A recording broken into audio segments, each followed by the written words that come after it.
नमस्कार दोस्तों, मेरा नाम है अंकुर तिवारी और आप देखना स्टार्ट कर चुके हैं करेंट टाइम क्लासेस प्रयागराज।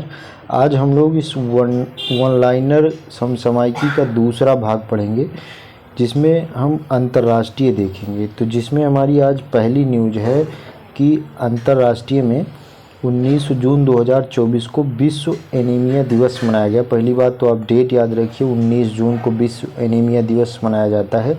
इसकी थीम क्या थी? तो प्रगति के माध्यम से आशा। इतना याद रखिए आप, प्रगति के माध्यम से आशा, वैश्विक स्तर पर सिकल सेल देखभाल को आगे बढ़ाना। अगली न्यूज़ है कि 18 जून को जैवलिन थ्रोअर नीरज चोपड़ा ने कहां पर आयोजित विश्व athletics continental tour gold level event में पुरुषों की भाला फेंक स्पर्धा में गोल्ड जीता है, तो वो फिनलैंड के तुर्क में। अब आगे बढ़ें तो हमारी अगली न्यूज़ है कि 17 जून 2024 को विश्व मरुस्थलीकरण एवं सूखा रोकथाम दिवस। डेट याद रखिएगा, 17 जून को विश्व मरुस्थलीकरण एवं सूखा रोकथाम दिवस किस थीम के साथ मनाया गया? तो भूमि के लिए एकजुट, हमारी विरासत हमारा भविष्य। नेक्स्ट है कि 15 से 16 जून के बीच जो है यूक्रेन में शांति पर एक शिखर सम्मेलन हुआ। ये कहाँ हुआ? यूक्रेन पर आयोजित किया गया था, यूक्रेन में नहीं। यह स्विट्जरलैंड के बर्गन स्टॉक में इसका आयोजन किया गया था, जिसका रूस ने बहिष्कार कर दिया था क्योंकि रूस को ही नहीं बुलाया गया था। 13 से 15 जून के मध्य G7 शिखर सम्मेलन कहाँ हुआ? तो इटली में हुआ था। आगे बढ़ें तो 4 से 14 जून के मध्य भारतीय वायुसेना ने संयुक्त राज्य अमेरिका के अलास्का में स्थित एल्सन, इसका नाम याद रखिएगा, एल्सन एयर फोर्स का एक बेस है, यहाँ पर आयोजित किया गया अभ्यास रेड फ्लैग 2024 में। 14 जून को प्रधानमंत्री नरेंद्र मोदी ने G7 शिखर सम्मेलन में कृत्रिम बुद्धिमत्ता, ऊर्जा, अफ्रीका और भूमध्य सागर पर आउटरीच सत्र को संबोधित किया।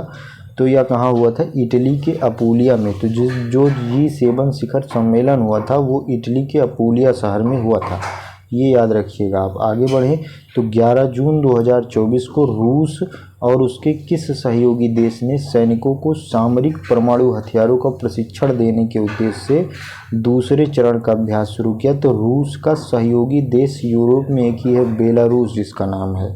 तो 12 जून को अगली है कि 12 जून को विश्व बाल श्रम निषेध दिवस किस थीम के साथ मनाया गया? तो इसकी थीम थी आइए अपनी प्रतिबद्धताओं और पर कार्य करें, बाल श्रम समाप्त करें।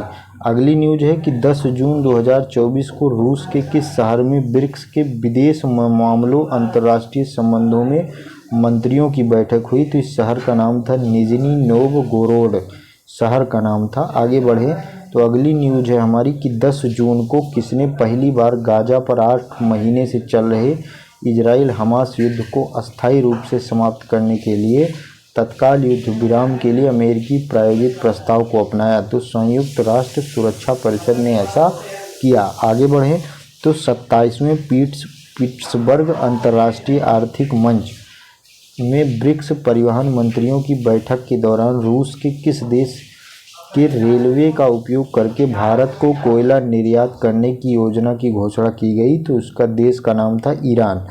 अगली न्यूज है कि 11 जून 2024 को किस देश के उपराष्ट्रपति ने 9 अन्य लोगों की किस उपराष्ट्रपति की जो है 9 अन्य लोगों के साथ एक विमान दुर्घटना में मृत्यु हो गई? तो वो मलावी के उपराष्ट्रपति थे। अभी कुछ ही दिन पहले ईरान के राष्ट्रपति की भी विमान दुर्घटना हुई थी, उनकी भी मृत्यु हो गई थी, उनका नाम याद रखिएगा। आगे बढ़ें तो हाल ही में यूरोपीय आयोग ने किस देश को अपनी नेचर अफ्रीका पहल के तहत पूर्वी अफ्रीका में शुरू किए जाने वाले 18 मिलियन यूरो के संरक्षण अनुदान के लिए पात्र देशों की सूची से हटा दिया है? तो उस देश का नाम है तंजानिया। तंजानिया अफ्रीका का एक देश है।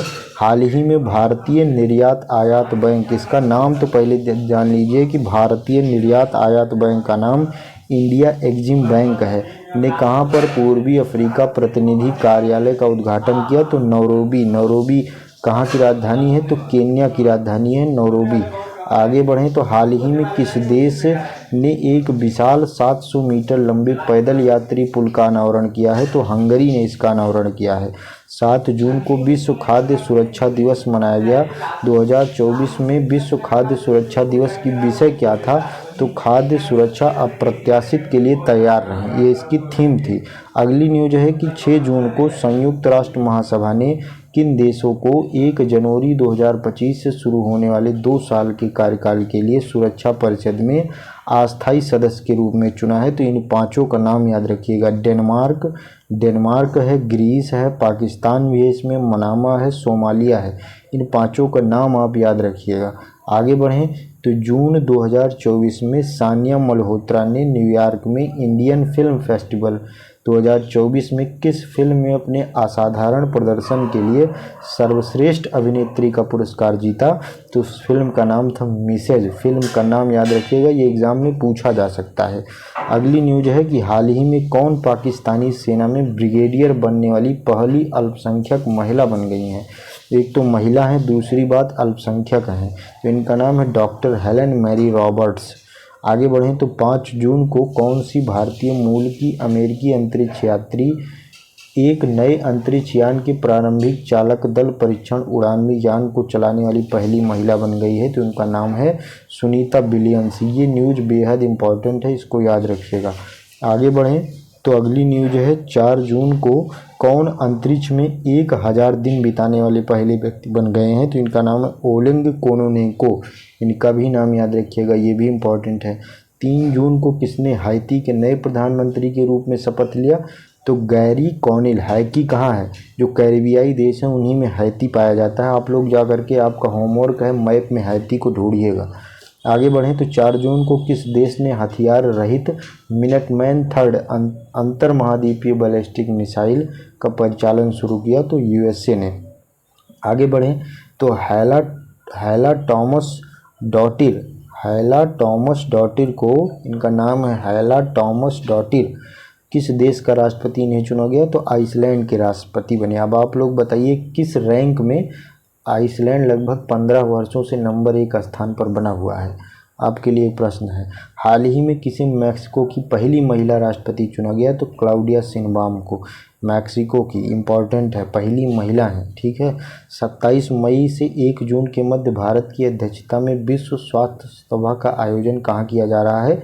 तो जिनेवा में किया जा रहा है। आगे बढ़ें तो हाल ही में 6 नाटो देश, इनका नाम जान लीजिए, Latvia, Lithuania, Estonia, Poland, Finland, Norway ने किस देश के साथ अपनी सीमाओं पर एकीकृत ड्रोन दीवार रक्षा प्रणाली बनाने पर सहमति व्यक्त की है? तो रूस और बेलारूस, ठीक है। हाल ही में किसे संगीत के क्षेत्र में उनके विश्वव्यापी प्रभाव के लिए ब्रिटेन के national Indian student and alumni union द्वारा मानद फेलोशिप किससे सम्मानित किया गया है? तो उनका नाम है सोनू निगम। दोस्तों, अंतर्राष्ट्रीय वाला वन लाइनर समसामयिकी यहीं पर समाप्त होता है। अगर आपके काम का रहा हो तो वीडियो को लाइक करिएगा, चैनल पर नए हैं चैनल को सब्सक्राइब करिएगा। वीडियो पूरा देखने के लिए बहुत बहुत धन्यवाद। जय हिंद, जय भारत।